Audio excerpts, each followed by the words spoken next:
Hello ದೋಸ್ತೋ, welcome to my new YouTube channel. ಮತ್ತು ಇದು ನನ್ನ ಮೊದಲನೇ ವಿಡಿಯೋ, ಡ್ರೈವಿಂಗ್ ರಿಲೇಟೆಡ್ ವಿಡಿಯೋ. ಈ ವಿಡಿಯೋ ಮಾಡೋ ಉದ್ದೇಶ ಏನಂತಂದ್ರೆ, ನಮ್ಮ ಫ್ರೆಂಡ್ಸ್ ಗ್ರೂಪಲ್ಲಿ ಆಯಿತು ಅಥವಾ ನಾನು ತುಂಬ ಜನ ನೋಡಿರ್ತಾನೆ, ತುಂಬ ಜನರು ಡ್ರೈವಿಂಗನ್ನು ಕಲೀಲಿಕ್ಕೆ ತುಂಬ ಇಷ್ಟಪಡ್ತಿರ್ತಾರೆ ಮತ್ತು ಕಲೀಲಿಕ್ಕೆ ಟ್ರೈ ಮಾಡ್ತಾ ಇರ್ತಾರೆ. ಸೊ ಅಂಥವ್ರಿಗೆ ಒಂದು ವಿಡಿಯೋ ಹೆಲ್ಪ್ ಆಗಲಿ ಅಂತ ಹೇಳ್ಬಿಟ್ಟು ಈ ವಿಡಿಯೋನ ನಾನು ಯೂಟ್ಯೂಬ್ಗೆ ಅಪ್ಲೋಡ್ ಮಾಡ್ತಾ ಇರ್ತೇನೆ. ಮತ್ತು ಇನ್ನೊಂದು ಮುಖ್ಯ ಉದ್ದೇಶ ಏನಂತಂದರೆ, ನಾನು ತುಂಬ ಯೂಟ್ಯೂಬಲ್ಲಿ ತುಂಬ ಸಾರಿ ಸರ್ಚ್ ಮಾಡಿದ್ದೇನೆ. ಡ್ರೈವಿಂಗ್ ರಿಲೇಟೆಡ್ ವಿಡಿಯೋಸು ತುಂಬಾ ಸಿಗುತ್ತೆ, ಬಟ್ ನಮ್ಮ ಲೋಕಲ್ ಲ್ಯಾಂಗ್ವೇಜಲ್ಲಿ ತುಂಬಾ ಕಡಿಮೆ ಸಿಗುತ್ತೆ. ಸೊ ಅದು ಒಂದು ಮುಖ್ಯ ಕಾರಣ ನಾನು ಇವತ್ತು ನಮ್ಮ ಲೋಕಲ್ ಲ್ಯಾಂಗ್ವೇಜಲ್ಲಿ ವಿಡಿಯೋನ ಮಾಡಿ ಅಪ್ಲೋಡ್ ಮಾಡೋದಕ್ಕೆ. ನಾನು ಮತ್ತೆ ಇನ್ನೊಂದ್ಸರಿ ಅಬ್ಸರ್ವ್ ಮಾಡಿದ್ದೇನೆ, ತುಂಬಾ ವಿಡಿಯೋಸಲ್ಲಿ ಡ್ರೈವಿಂಗ್ ರಿಲೇಟೆಡ್ ವಿಡಿಯೋಸ್ ಸರ್ಚ್ ಮಾಡಿದ್ರೆ ನಿಮಗೆ ಸಿಗುತ್ತೆ.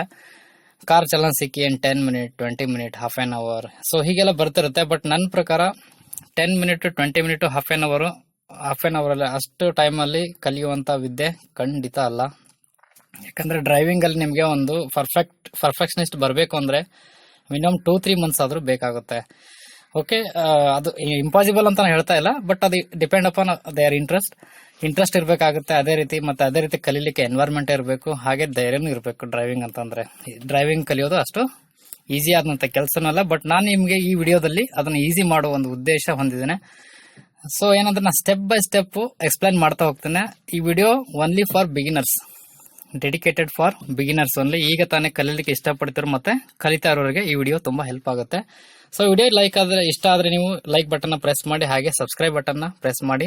ನಾನು ನೆಕ್ಸ್ಟ್ ಡ್ರೈವಿಂಗ್ ರಿಲೇಟೆಡ್ ವಿಡಿಯೋಸನ್ನು ಅಪ್ಲೋಡ್ ಮಾಡ್ತಾ ಇರ್ತೇನೆ. ಸೊ ಫಸ್ಟ್ ಆಫ್ ಆಲ್, ಈ ವಿಡಿಯೋ ಸ್ಟಾರ್ಟ್ ಮಾಡೋಕ್ಕೂ ಮುಂಚೆ ನಾನು ನಿಮ್ಗೊಂದು ರಿಕ್ವೆಸ್ಟ್ ಮಾಡ್ತೇನೆ. ಡ್ರೈವಿಂಗ್ ಕಲಿಯೋಕೆ ಇಷ್ಟ ಇರೋರು ಮಿನಿಮಮ್ 18 ವರ್ಷ ಆಗಿರಬೇಕು ಫ್ರೆಂಡ್ಸ್. 18 ವರ್ಷದ ಒಳಗಿನವರು ದಯವಿಟ್ಟು ಡ್ರೈವಿಂಗನ್ನು ಕಲೀಲಿಕ್ಕೆ ಹೋಗಬೇಡಿ, ಹಾಗೆ ಡ್ರೈವ್ ಮಾಡಲಿಕ್ಕೂ ಹೋಗಬೇಡಿ.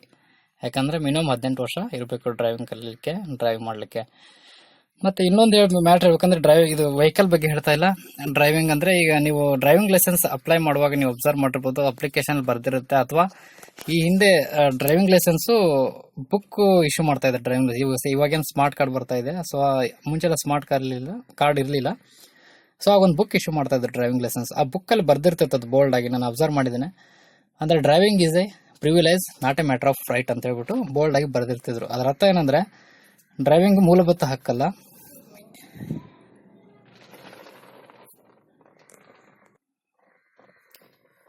ಡ್ರೈವಿಂಗು ಮೂಲಭೂತ ಹಕ್ಕಲ್ಲ, ಇದು ಪ್ರಿವಿಲೇಜ್ ಅಷ್ಟೇ.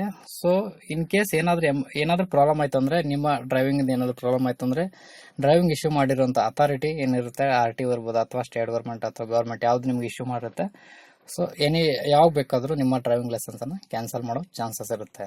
ಯಾಕೆ ಈ ಮಾತು ಹೇಳ್ತಿರ್ತೇನೆ ಅಂದರೆ, ಡ್ರೈವಿಂಗ್ ಮಾಡುವಾಗ ತುಂಬ ಕೇರ್ಫುಲ್ಲಾಗಿ ಸಾವಧಾನದಿಂದ ಡ್ರೈವಿಂಗ್ ಮಾಡಿ. ಯಾವುದೇ ನಿಮ್ಮ ಡ್ರೈವಿಂಗಿಂದ ಯಾರಿಗೆ ಆಗಲಿ ಅಥವಾ ನಿಮಗಾಗಲಿ, ನಿಮ್ಮ ವೆಹಿಕಲ್ಗೆ ಯಾವುದೇ ಹಾನಿ ಆಗಬಾರ್ದು. ಆ ರೀತಿಯಲ್ಲಿ ಕೇರ್ಫುಲ್ಲಾಗಿ ನಿಧಾನವಾಗಿ ಡ್ರೈವ್ ಮಾಡಿ ಫ್ರೆಂಡ್ಸ್. ಸೊ ಬನ್ನಿ ಸ್ಟಾರ್ಟ್ ಮಾಡೋಣ. ಈ ವಿಡಿಯೋದಲ್ಲಿ ನಾನು ಸ್ಟೆಪ್ ಬೈ ಸ್ಟೆಪ್ ನಿಮಗೆ ಎಕ್ಸ್ಪ್ಲೇನ್ ಮಾಡ್ತಾ ಹೋಗ್ತೇನೆ. ಡ್ರೈವನ್ನು ಯಾವ ರೀತಿ ಈಸಿಯಾಗಿ ಕಲಿಬೋದು, ಹಾಗೆ ಪ್ರಾಕ್ಟೀಸ್ ಮಾಡಿದ್ರೆ ನಿಮಗೆ ಖಂಡಿತ ಪರ್ಫೆಕ್ಟ್ ಆಗೇ ಆಗ್ತಾರೆ 2-3 ತಿಂಗಳಲ್ಲಿ. ಬಟ್ ನಿಮ್ಗೆ ಜಸ್ಟ್ ನಾನು ಬಿಗಿನಿಂಗ್ ಮಾತ್ರ ಈ ವಿಡಿಯೋದಲ್ಲಿ ಬಿಗಿನಿಂಗ್ ಥಿಂಗ್ಸ್ ಮಾತ್ರ ನಿಮ್ಗೆ ಕಲಿಸಿಕೊಡ್ತೇನೆ. ಇದು ನೆಕ್ಸ್ಟ್ ಪಾರ್ಟ್ 2 ವಿಡಿಯೋ ಬಿಡ್ತೀನಿ, ಅದರಲ್ಲಿ ನೆಕ್ಸ್ಟ್ ಸ್ಟೆಪ್ಪನ್ನು ಹೇಳ್ಕೊಡ್ತೀನಿ ಫ್ರೆಂಡ್ಸ್. ಸೊ ಬನ್ನಿ ಸ್ಟಾರ್ಟ್ ಮಾಡೋಣ ಫ್ರೆಂಡ್ಸ್. ಇದು ನಾನು ಯೂಸ್ ಮಾಡ್ತಿರೋ ವೆಹಿಕಲ್ ಬಂದ್ಬಿಟ್ಟು ಷೆವ್ರಲೆಟ್ ಬೀಟು. ನಾ ಈ ಡ್ರೈವಿಂಗ್ ವಿಡಿಯೋ ಮಾಡೋ ಇನ್ನೊಂದು ಕಾರಣ ಏನಂತಂದರೆ, ನಾನು ಸುಮಾರು 4-5 ವರ್ಷದಿಂದ ಡ್ರೈವ್ ಮಾಡ್ತಾಯಿದ್ದೀನಿ. ಸೊ ಆ ಒಂದು ಎಕ್ಸ್ಪೀರಿಯನ್ಸ್ ಮೇಲೆ ನನಗೆ ಕಾನ್ಫಿಡೆನ್ಸ್ ಇದೆ, ನಾವು ಒಂದು ವಿಡಿಯೋ ಮಾಡಬಹುದು ಡ್ರೈವಿಂಗ್ ರಿಲೇಟೆಡ್ ಅಂತ ಹೇಳ್ಬಿಟ್ಟು. ಸೊ ಅದೇ ಒಂದು ಕಾನ್ಫಿಡೆಂಟ್ ಮೇಲೆ ಈ ವಿಡಿಯೋನ ನಿಮಗೆ ಅಪ್ಲೋಡ್ ಮಾಡ್ತಾ ಇದ್ದೀನಿ. ಸೊ ದಯವಿಟ್ಟು ಲೈಕ್ ಬಟನ್ನ ಪ್ರೆಸ್ ಮಾಡಿ. ಸೊ ಬನ್ನಿ ಸ್ಟಾರ್ಟ್ ಮಾಡೋಣ. ಫಸ್ಟ್ ನಾನು ಬೇಸಿಕ್ ಥಿಂಗ್ಸನ್ನು ಎಕ್ಸ್ಪ್ಲೇನ್ ಮಾಡಿಬಿಡ್ತೇನೆ ಕಾರಲ್ಲಿರುವಂಥದ್ದು. ಸೊ ಈಗ ನೀವು ನೋಡ್ತೀರಾ, ಇದು ಸ್ಟೇರಿಂಗು. ಇದು ಯೂಸ್ ಆಗೋದು ನಿಮಗೆ ರೈಟ್ ಲೆಫ್ಟ್ ಟರ್ನ್ ತೊಗೊಳ್ಳಿಕ್ಕೆ ಅಥವಾ ಸೀದಾ ಹೋಗ್ಲಿಕ್ಕೆ, ಅಂದರೆ ಟೈರನ್ನು ಹ್ಯಾಂಡಲ್ ಮಾಡಲಿಕ್ಕೆ, ನಿಮ್ಮ ದಾರಿಯನ್ನು ಹ್ಯಾಂಡಲ್ ಮಾಡಲಿಕ್ಕೆ. ಸೊ ನೀವು ಲೆಫ್ಟ್ ಬೇಕಂತಂದರೆ, ಲೆಫ್ಟ್ ನಿಮ್ಮ ಗಾಡಿ ಹೋಗ್ಬೇಕಂದ್ರೆ, ಸೊ ಲೆಫ್ಟ್ ಸೈಡು ನೀವು ಸ್ಟೇರಿಂಗನ್ನು ತಿರುಗಿಸ್ಬೇಕು. ಅದೇ ರೀತಿ ರೈಟ್ ಹಾಕಬೇಕಂದ್ರೆ ರೈಟ್ ಸೈಡ್ ಸ್ಟೇರಿಂಗನ್ನು ತಿರುಗಿಸ್ಬೇಕು. ಸೊ ಇಲ್ಲಿ ನೀವು ನೆಕ್ಸ್ಟ್ ಮುಂದೆ ಬಂದರೆ, ಇದರಲ್ಲಿ ನೋಡ್ತೀರಾ ಓಡೋಮೀಟರ್ ಇದೆ. ಸೊ ಈ ಓಡೋಮೀಟರ್ ಕೆಲವೊಂದು ಸೈನ್ಸ್ಗಳನ್ನು ಕಾಣಿಸ್ತಾ ಇದ್ರಲ್ವಾ, ಇಲ್ಲಿ ಸೈನ್ಸ್ ಇದೆ ಕೆಲವೊಂದು. ಸೊ ಈ ಸೈನ್ಸ್ ಅಂದರೆ ಕೆಲವೊಂದು ಅದರದೇ ಆದ ಇಂಡಿಕೇಶನ್ ಇದೆ. ಸೊ ಇದ್ರ ಬಗ್ಗೆ ಈಗೇನು ಎಕ್ಸ್ಪ್ಲೇನ್ ಮಾಡಲ್ಲ, ಇದ್ರ ರಿಲೇಟೆಡ್ ಒಂದು ನೆಕ್ಸ್ಟ್ ವಿಡಿಯೋನ ಬೇಕಿದ್ರೆ ಅಪ್ಲೋಡ್ ಮಾಡ್ತೇನೆ. ಸೊ ನೆಕ್ಸ್ಟ್ ಬಂದ್ಬಿಟ್ಟು ಕಂಟ್ರೋಲಿಂಗಲ್ಲಿ ಬಂದರೆ, ಸೊ ಇಲ್ಲಿ ಕೆಳಗಡೆ ನೋಡಿದ್ರೆ ನಿಮಗೆ, ಸೊ ಇದು ಕ್ಲಚ್ ಯಾವ್ದಕ್ಕೆ ಯೂಸ್ ಆಗುತ್ತೆ ಅಂದರೆ, ನೀವು ಏನು ಗೇರ್ ಟ್ರಾನ್ಸ್ಮಿಷನ್ ಮಾಡ್ತೀರಲ್ವಾ, ಗೇರ್ ರಿಲೀಸ್ ಮಾಡಲಿಕ್ಕೆ, ಗೇರ್ ಚೇಂಜ್ ಮಾಡಲಿಕ್ಕೆ ಕ್ಲಚ್ಚು, ಮತ್ತು ಗಾಡಿ ಮೂವ್ ಮಾಡಲಿಕ್ಕೆ ಕ್ಲಚ್ಚು. ನೆಕ್ಸ್ಟ್ ಇದು ಬಂದುಬಿಟ್ಟು ಬ್ರೇಕು. ನೆಕ್ಸ್ಟ್ ಇದು ಎಕ್ಸಲರೇಟರ್, ಇದಕ್ಕೆ ರೇಸ್ ಅಂತಲೂ ಹೇಳ್ತಾರೆ. ಸೊ ನೀವು ಇದು ಹೇಗೆ ಕಂಟ್ರೋಲಿಂಗ್ ಅಂತಂದರೆ ಇದು ಕ್ಲಚ್ಚು ಗೇರ್ ಚೇಂಜ್ ಮಾಡಲಿಕ್ಕೆ, ನೆಕ್ಸ್ಟ್ ಇದು ಬ್ರೇಕು ಗಾಡಿನ ಸ್ಟಾಪ್ ಮಾಡಲಿಕ್ಕೆ, ನೆಕ್ಸ್ಟ್ ಎಕ್ಸಲರೇಟರ್ ಗಾಡಿ ಮೂವ್ ಆಗಲಿಕ್ಕೆ ಎಕ್ಸಲರೇಟರ್. ಸೊ ಇದು ನೀವು ಅಲ್ಫಾಬೆಟಿಕ್ ಆಗಿ ನೆನ್ಪಿಟ್ಕೋಬೋದು. Accelerator, A for accelerator, B for brake, C for clutch. So clutch ಯಾವಾಗಲೂ ನೀವು ಲೆಫ್ಟ್ ಲೆಗ್ಗಲ್ಲೇ ಹ್ಯಾಂಡಲ್ ಮಾಡಬೇಕು. ಸೊ ಲೆಫ್ಟ್ ಸೈಡ್ ಇದಲ್ವ ಇದು, ಸೊ ಎಡಗಾಲಿಂದ ನೀವು ಕ್ಲಚ್ಚನ್ನು ಹ್ಯಾಂಡಲ್ ಮಾಡಬೇಕು. ಮತ್ತು ಬ್ರೇಕ್ ಮತ್ತು ಎಕ್ಸಲರೇಟರ್ ಬಂದ್ಬಿಟ್ಟು ಬಲಗಾಲಿಂದ, ಅಂದರೆ ಇವೆರಡು ಸ್ವಲ್ಪ ನಿಯರ್ ಆಗಿರುತ್ತೆ. ಸೊ ಅದಕ್ಕಾಗಿ ಇದೇನು ಎಕ್ಸಲರೇಟರ್ ಕೊಡ್ತಾರಲ್ಲ, ಬ್ರೇಕನ್ನು ಇದೇ ರೀತಿ ನೀವು ಬಲಗಾಲಿಂದನೇ ಹ್ಯಾಂಡಲ್ ಮಾಡ್ಬೋದು. ಸೊ ನೆಕ್ಸ್ಟು ಮೇನ್ ಪಾರ್ಟ್ ಬಂದರೆ, ನೀವು ಇಲ್ಲಿ ನೋಡ್ತಾ ಇದ್ದೀರಾ ಇದು ಗೇರ್ ಲಿವರ್. ಸೊ ಇಲ್ಲಿ ನೋಡಿದ್ರೆ ಇದು ಹ್ಯಾಂಡ್ ಬ್ರೇಕ್. ಹ್ಯಾಂಡ್ ಬ್ರೇಕ್ ಯಾವಾಗಲೂ ಎಂಗೇಜ್ ಆಗಿರುತ್ತೆ ಸ್ಟಾಪ್ ಆದಾಗೆ. ಸೊ ಸ್ಲೋಪ್ ಜಾಗದಲ್ಲಿ ಅಥವಾ ಇಳಿಜಾರಿನಲ್ಲಿ ಅಥವಾ ನೀವು ಗಾಡಿ ಸ್ಟಾಪ್ ಮಾಡಿದಾಗೆ ಯಾವಾಗಲೂ ಹ್ಯಾಂಡ್ ಬ್ರೇಕನ್ನು ಎಂಗೇಜ್ ಮಾಡಿ ನಿಲ್ಲಿಸಿ, ಅದು ಬೆಟರು. ಸೊ ಇದು ಈಗ ಹ್ಯಾಂಡ್ ಬ್ರೇಕ್ ಎಂಗೇಜ್ ಆಗಿದೆ. ಸೊ ಇದು ಬಂದ್ಬಿಟ್ಟು ಮೇನ್ ಪಾರ್ಟು ಗೇರು. ಅದು ಮ್ಯಾನುವಲ್ ಟ್ರಾನ್ಸ್ಮಿಷನ್ ಅಂದರೆ ಈ ಶೆವ್ರಲೆಟ್ ಬೀಟಲ್ಲಿ 5 ಗೇರ್ ಇದೆ, 5+1 5 ಗೇರ್ ಇದೆ ಪ್ಲಸ್ ರಿವರ್ಸ್.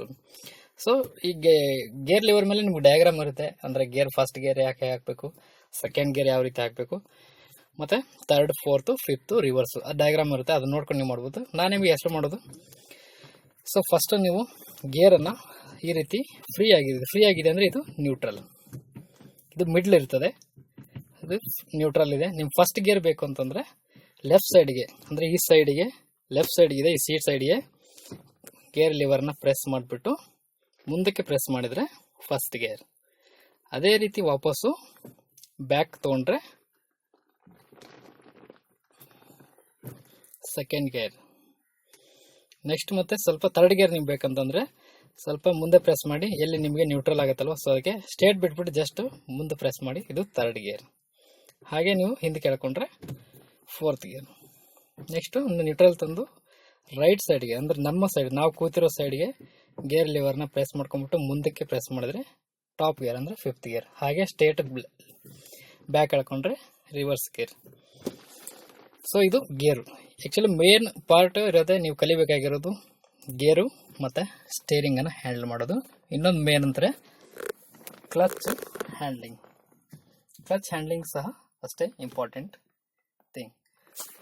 ಸೊ ಫಸ್ಟು ಇದಿಷ್ಟು ನಿಮಗೆ ಮೇನು ಇದಂಥ ಪಾರ್ಟ್ಸು. ಸೊ ಈಗ ನಾನು ನಿಮಗೆ ಗಾಡಿನ ಮೂವ್ ಮಾಡೋದು ಸ್ಟಾರ್ಟ್ ಮಾಡಿ ಮತ್ತು ಮೂವ್ ಯಾವ ರೀತಿ ಮಾಡ್ಬೋದು ಅಂತ ಹೇಳ್ಕೊಡ್ತೇನೆ. ಸೊ ಫಸ್ಟ್ ನೀವು ಸೀಟನ್ನು ಅಡ್ಜಸ್ಟ್ ಮಾಡ್ಕೊಂಬಿಡಿ, ನಿಮ್ಗೆ ಯಾವ ರೀತಿ ಬೇಕು ಆ ರೀತಿ. ಸೊ ನಾನು ಸೀಟನ್ನು ಅಡ್ಜಸ್ಟ್ ಮಾಡಿಕೊಂಡೆ. ಅಂದರೆ ಸೀಟ್ ಅಡ್ಜಸ್ಟ್ ಯಾವ ರೀತಿ ಮಾಡ್ಕೋಬೇಕಂದ್ರೆ, ನಿಮಗೆ ಇದೇನು ಕಾಲು ಕಾಣಿಸ್ತಾ ಇದೆಯಲ್ಲ ಲೆಫ್ಟ್ ಲೆಗ್ಗು, ಸೊ ಇದಕ್ಕೆ ಈ ಪಾರ್ಟ್ಗೆ ನಿಮಗೆ ತಾಗಿದ್ರೆ ನಿಮಗೆ ರೆಸ್ಟ್ ಮಾಡ್ಲಿಕ್ಕೆ ಈಸಿ ಆಗುತ್ತೆ ಮತ್ತು ಒಳ್ಳೆ ಗ್ರಿಪ್ ಇರುತ್ತೆ.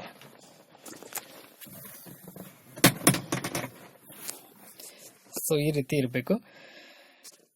ನೆಕ್ಸ್ಟ್ ನಿಮಗೆ ಇನ್ನೊಂದು ಹೇಳೋದು ಮರ್ತೆ ಫ್ರೆಂಡ್ಸು, ಸಾರಿ, ಇಲ್ಲಿ 2 ಪಾರ್ಟ್ ಇದೆ, ಇದು ನೋಡ್ತಾ ಇದ್ದೀರಲ್ವ. ಸೊ ಇದು ಬಂದುಬಿಟ್ಟು ವೈಪರ್ಗೆ, ಅಂದರೆ ಮೇನಲ್ಲೂ ಗ್ಲಾಸನ್ನು ಕ್ಲೀನ್ ಮಾಡಲಿಕ್ಕೆ ವೈಪರ್ಗೆ ಯೂಸ್ ಮಾಡೋವಂಥದ್ದು. ನೆಕ್ಸ್ಟ್ ಇಲ್ಲಿ ಬಂದುಬಿಟ್ಟು ಇದು ಬಂದುಬಿಟ್ಟು ಹೆಡ್ಲೈಟ್ ಆನ್ ಆಫು, ಇದು ಡಿಮ್ ಲೈಟು. ನೆಕ್ಸ್ಟ್ ಮತ್ತೆ ಮುಂದೆ ಮಾಡಿದ್ರೆ ಮೇನ್ ಲೈಟ್ ಆನ್ ಆಗುತ್ತೆ. ನೆಕ್ಸ್ಟ್ ಇನ್ನೊಂದು ಪಾರ್ಟ್ ಅಂದರೆ ಇದು ಇಂಡಿಕೇಟರ್, ಹೆಡ್ಲೈಟ್ ಕಮ್ ಇಂಡಿಕೇಟರ್ ನೀವು ಮೇಲೆ ಪ್ರೆಸ್ ಮಾಡಿದ್ರೆ ಲೆಫ್ಟ್ ಸೈಡ್ ಇಂಡಿಕೇಟರ್ ಆನ್ ಆಗುತ್ತೆ. ಅದೇ ಡೌನ್ ತೊಗೊಂಡ್ರೆ ರೈಟ್ ಸೈಡ್ ಇಂಡಿಕೇಟರ್ ಆನ್ ಆಗುತ್ತೆ. ನೆಕ್ಸ್ಟ್ ಮತ್ತೆ ಈ ಮಿರರ್ ಏನಿದೆಯಲ್ವ, ಮಿರರ್ನ ನಿಮಗೆ ಸೀಟಿಗೆ ಹೇಗೆ ಅಡ್ಜಸ್ಟ್ ಆಗುತ್ತೆ ಆ ರೀತಿ ಅಡ್ಜಸ್ಟ್ ಮಾಡ್ಕೊಳ್ಳಿ. ಅಂದರೆ ಮಿರರ್ ಸೆಟ್ಟಿಂಗು ತುಂಬ ಇಂಪಾರ್ಟೆಂಟು. ಸೊ ಅದ್ರ ರಿಲೇಟೆಡ್ ಇನ್ನೊಂದು ಬೇರೆ ವಿಡಿಯೋ ನಾನು ಅಪ್ಲೋಡ್ ಮಾಡ್ತೇನೆ. ಸೊ ಇದು rear view mirror. Next left side mirror. So ಅದನ್ನು ಕರೆಕ್ಟಾಗಿ ಸೆಟ್ ಮಾಡಿ ಇಟ್ಕೊಂಡು ನೆಕ್ಸ್ಟ್ ಗಾಡಿನ ಸ್ಟಾರ್ಟ್ ಮಾಡಬೇಕು. ಗಾಡಿ ಸ್ಟಾರ್ಟ್ ಮಾಡಬೇಕು. ಫಸ್ಟು ಗಾಡಿ ಸ್ಟಾರ್ಟ್ ಮಾಡೋಕ್ಕಂದ್ರೆ ಯಾವಾಗಲೂ ನೀವು ಗೇರ್ ಅಂತ ಬಂದುಬಿಟ್ಟು ನ್ಯೂಟ್ರಲಲ್ಲಿರಬೇಕು. ಸೊ ನ್ಯೂಟ್ರಲಲ್ಲಿದೆ. ಸೊ ಗಾಡಿ ಸ್ಟಾರ್ಟ್ ಮಾಡೋಕ್ಕಂದ್ರೆ ಫಸ್ಟು ಕೀನ ಹಾಕಿದ್ದಾನೆ. ಸೊ ಕೀ ಆ್ಯಕ್ಚುಲಿ ಆಫ್ ಇರುತ್ತೆ. ಕೀನ 2 ಟೈಮ್ ಟರ್ನ್ ಮಾಡಿದ್ರೆ ಆನ್ ಆಗುತ್ತೆ. ಸೊ ಆನ್ ಆದ ತಕ್ಷಣ ನೀವು ಗಾಡಿನ ಸ್ಟಾರ್ಟ್ ಮಾಡಬಾರ್ದು, ಸ್ವಲ್ಪ ವೇಟ್ ಮಾಡಿ 5 ಸೆಕೆಂಡ್ಸು. ಸೊ ನೆಕ್ಸ್ಟ್ ಆನ್ ಮಾಡಲಿಕ್ಕೆ ಈ ಕೀನ ನೀವು ಜಸ್ಟು ರೈಟ್ ಸೈಡ್ಗೆ ಟರ್ನ್ ಮಾಡಬೇಕು, ಆವಾಗ ಆನ್ ಆಗುತ್ತೆ. ಸೊ ಆನ್ ಮಾಡೋಕ್ಕೂ ಮುಂಚೆ ನೀವು ಗೇರನ್ನು ನೋಡ್ಕೊಳ್ಳಿ, ನ್ಯೂಟ್ರಲ್ ಆಗಿರ್ಬೇಕು. ಯಾವಾಗಲೂ ನ್ಯೂಟ್ರಲ್ ಆಗಿದೆ, ಹ್ಯಾಂಡ್ ಬ್ರೇಕು ಎಂಗೇಜ್ ಇದೆ. ಸೊ ಸ್ಟಾರ್ಟ್ ಮಾಡೋಕೆ ಯಾವಾಗಲೂ ನೀವು ಒಂದು ಹ್ಯಾಬಿಟನ್ನು ಮಾಡ್ಕೊಳ್ಳಿ, ಕ್ಲಚ್ಚನ್ನು ಕ್ಲಚ್ ಪ್ರೆಸ್ ಮಾಡ್ಕೊಂಡ್ಬಿಟ್ಟು ನೀವು ಎಂಜಿನ್ ಆಫ್ ಮಾಡಿ. ಇನ್ ಕೇಸ್ ಏನಾದರೂ ಗೇರ್ ಲಿವರ್ ನಿಮಗೆ ನ್ಯೂಟ್ರಲ್ ಇರದೆ ಇಲ್ಲ ಅಂತಂದರೆ ನೀವು ಜಸ್ಟ್ ಸ್ಟಾರ್ಟ್ ಮಾಡಿದ ತಕ್ಷಣ ಗಾಡಿ ಮೂವ್ ಆಗಿಬಿಡುತ್ತೆ. ಸೊ ಅದು ಏನಾದರೂ ಅಪಾಯ ಆಗ್ಬೋದು. ಅದಕ್ಕಾಗಿ ನೀವು ಈ ಒಂದು ರೂಢಿನ ಬೆಳೆಸ್ಕೊಳ್ಳಿ. ಕ್ಲಚನ್ನು ಪ್ರೆಸ್ ಮಾಡಿಬಿಟ್ಟೆ ಗಾಡಿನ ಸ್ಟಾರ್ಟ್ ಮಾಡಿ. ಸೊ ಗಾಡಿ ಸ್ಟಾರ್ಟ್ ಮಾಡ್ತೇನೆ. ಸೊ ಈಗ ನನ್ನ ಗಾಡಿ ಸ್ಟಾರ್ಟ್ ಆಗಿದೆ. ಗಾಡಿ ಸ್ಟಾರ್ಟ್ ಆಗಿದೆ. ಸೊ ಈಗ ಗಾಡಿ ಸ್ಟಾರ್ಟಲ್ಲಿದೆ, ಗೇರ್ ನ್ಯೂಟ್ರಲಲ್ಲಿದೆ. ಸೊ ಫಸ್ಟ್ ಏನು ಮಾಡಬೇಕು, ಗಾಡಿ ನೀವು ಮೂವ್ ಮಾಡ್ಬೇಕಂದ್ರೆ ಫಸ್ಟು ಗೇರನ್ನು ಫಸ್ಟ್ ಗೇರ್ಗೆ ಎಂಗೇಜ್ ಮಾಡಬೇಕು. ಫಸ್ಟ್ ಗೇರ್ಗೆ ಯಾವ ರೀತಿ ಎಂಗೇಜ್ ಮಾಡ್ತೀರಾ, ಕ್ಲಚ್ ಫುಲ್ಲು ಪ್ರೆಸ್ ಮಾಡಿರಬೇಕು, ಫುಲ್ ಪ್ರೆಸ್ ಮಾಡಿರ್ಬೇಕು ಕ್ಲಚ್ಚು. ನೆಕ್ಸ್ಟು ಗೇರಿಗೆ ಬಂದು ಲೆಫ್ಟ್ ಸೈಡ್ಗೆ ಪ್ರೆಸ್ ಮಾಡಿಬಿಟ್ಟು ಮುಂದಕ್ಕೆ ಪ್ರೆಸ್ ಮಾಡಬೇಕು. ಸೊ ಇದು ಫಸ್ಟ್ ಗೇರ್ಗೆ ಎಂಗೇಜ್ ಆಯಿತು. ಸೊ ಫಸ್ಟ್ ಗೇರ್ಗೆ ಎಂಗೇಜ್ ಈಗ ತಕ್ಷಣ ನೀವು ಕ್ಲಚ್ನ ಬಿಡಬಾರ್ದು, ಯಾಕಂದರೆ ಇಲ್ಲಿ ಹ್ಯಾಂಡ್ ಬ್ರೇಕ್ ಎಂಗೇಜ್ ಆಗಿದೆ. ಸೊ ಹ್ಯಾಂಡ್ ಬ್ರೇಕನ್ನು ರಿಲೀಸ್ ಮಾಡಬೇಕು. ಹ್ಯಾಂಡ್ ಬ್ರೇಕ್ ರಿಲೀಸ್ ಮಾಡೋದು ಈ ಬಟನ್ ಇದೆ, ಬಟನ್ ಪ್ರೆಸ್ ಮಾಡಿ ಕೆಳಗಡೆ ಪುಷ್ ಮಾಡಿದ್ರೆ ಹ್ಯಾಂಡ್ ಬ್ರೇಕು ರಿಲೀಸ್ ಆಗುತ್ತೆ. ಸೊ ಈಗ ಫಸ್ಟ್ ಗೇರ್ಗಿದೆ, ಕ್ಲಚ್ ಹಿಡಿದಿದೆ.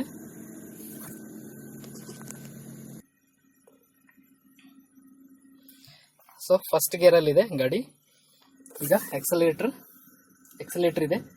ಎಕ್ಸಲೇಟರ್ನ ಜಸ್ಟ್ ಪ್ರೆಸ್ ಮಾಡೋ ಅವಶ್ಯಕತೆ ಇಲ್ಲ. ಆಲ್ಮೋಸ್ಟ್ ಕಾರಲ್ಲಿ ಐಡ್ಲಿಂಗ್ ಇದ್ದೇ ಇರುತ್ತೆ, ನೀವು ಎಕ್ಸಲೇಟರ್ ಕೊಡದೇ ಇದ್ರೆ ಗಾಡಿ ಮೂವ್ ಆಗುತ್ತೆ. ಸೊ ಅಲ್ಲಿ ಮೇನ್ ಥಿಂಗ್ ಬಂದ್ಬಿಟ್ಟು ನಿಮಗೆ ಕ್ಲಚ್ ರಿಲೀಸ್ ಮಾಡೋದೇ ಇಂಪಾರ್ಟೆಂಟ್. ಸೊ ಕ್ಲಚನ್ನು ಫುಲ್ ಎಂಗೇಜ್ ಮಾಡಿ ಇಟ್ಟಿದ್ದಾನೆ. ಸೊ ಈಗ ಗಾಡಿ ಫಸ್ಟ್ ಗೇರಲ್ಲಿದೆ. ಕ್ಲಚನ್ನು ನಾನು 50 to 60% ಮಾತ್ರ ರಿಲೀಸ್ ಮಾಡ್ತೇನೆ. ಸೊ ಫುಲ್ ಬಿಡಬಾರ್ದು. ನೋಡಿ ಗಾಡಿ ಮೂವ್ ಆಗ್ತಾ ಇದೆ. ಬಿಗಿನರ್ಸಿಗೆ ಇದೆ ತುಂಬ ಪ್ರಾಬ್ಲಮ್ ಆಗುತ್ತೆ. ಅಂದರೆ ಗಾಡಿ ಪದೇ ಆಫ್ ಆಗುತ್ತೆ, ಆಫ್ ಬಿದ್ದುಬಿಡುತ್ತೆ ಟ್ರಾಫಿಕಲ್ಲೆಲ್ಲ. ಹಿಂದೆ ಹಾರ್ನೆಸ್ ಎಲ್ಲ ಹಾರ್ನ್ ಮಾಡ್ತಾ ಇರ್ತಾರೆ ತುಂಬ ಜನ ವೆಹಿಕಲ್ಸ್ ಟ್ರಾಫಿಕಲ್ಲಿರೋ, ಎಸ್ಪೆಷಲ್ ರೋಡಲ್ಲಿ ನೀವು ಡ್ರೈವ್ ಮಾಡುವಾಗ. ಸೊ ಆ ಕಿರಿಕಿರಿ ತಪ್ಪಿಸಬೇಕಂದ್ರೆ ನಾನು ಜಸ್ಟ್ ಹೇಳೋ ಟಿಪ್ಸನ್ನು ಫಾಲೋ ಮಾಡಿ ಕ್ಲಚನ್ನು ಫುಲ್ ಎಂಗೇಜ್ ಮಾಡಿ ಗಾಡಿನ ಫಸ್ಟ್ ಗೇರ್ಗೆ ಎಂಗೇಜ್ ಮಾಡಿ. ಸೊ ಕ್ಲಚ್ ಏನಿದೆ ಇದು 50 to 60% ಮಾತ್ರ ರಿಲೀಸ್ ಮಾಡಬೇಕು. ತುಂಬ ಸ್ಲೋ ಆಗಿ 50 to 60% ರಿಲೀಸ್ ಮಾಡಿ. ಸೊ ನೋಡಿ ಗಾಡಿ ಮೂವ್ ಆಗ್ತಾ ಇದೆ.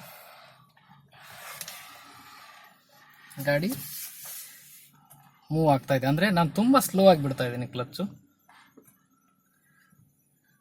ಸೊ ಈ ರೀತಿ ನೀವು ಸ್ಟೆಪ್ಪನ್ನು ಫಾಲೋ ಮಾಡಿದ್ರೆ 15 to 20 ಡೇಸಲ್ಲಿ ತುಂಬ ಈಸಿಯಾಗಿ ನೀವು ಗಾಡಿನ ಕಲಿಬೋದು.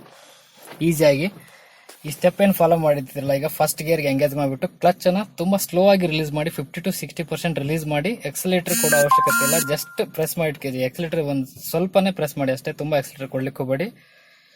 ಸೊ ಕ್ಲಚ್ ಮಾತ್ರ ನೀವು 60% ರಿಲೀಸ್ ಮಾಡಿ, ಸ್ಲೋ ಆಗಿ ರಿಲೀಸ್ ಮಾಡಿ. ಕ್ಲಚ್ ಫುಲ್ ರಿಲೀಸ್ ಮಾಡ್ಲಿಕ್ಕೆ ಹೋಗಬೇಡಿ. ಗಾಡಿ ಮೂವ್ ಆದಮೇಲೆ ನೀವು ಬೇಕಾದ್ರೆ ಕ್ಲಚ್ನ ಬಿಡಿ.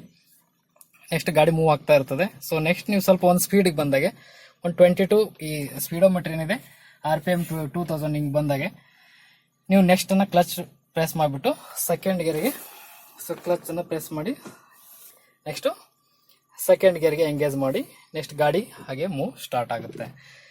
ಸೊ ಈಗ ಹೇಳಿರೋ ಟಿಪ್ಸ್ ಫ್ರೆಂಡ್ಸ್ ನಿಜವಾಗ್ಲೂ ನಿಮ್ಗೆ ತುಂಬ ಹೆಲ್ಪ್ಫುಲ್ ಆಗುತ್ತೆ ಅನ್ಕೋತೀನಿ. ಸೊ ವಿಡಿಯೋ ಲೈಕ್ ಆದರೆ ಜರೂರ್ ಲೈಕ್ ಬಟನ್ ಪ್ರೆಸ್ ಮಾಡಿ, ಹಾಗೆ ಸಬ್ಸ್ಕ್ರೈಬ್ ಬಟನ್ ಪ್ರೆಸ್ ಮಾಡಿ. ನೆಕ್ಸ್ಟ್ ಬರೋ ವಿಡಿಯೋನ ನಿಮಗೆ ನೋಟಿಫಿಕೇಶನ್ ಸಿಗಲಿಕ್ಕೆ ಹಾಗೆ ಬೆಲ್ ಐಕನ್ ಸಹ ಪ್ರೆಸ್ ಮಾಡಿ. Thank you friends.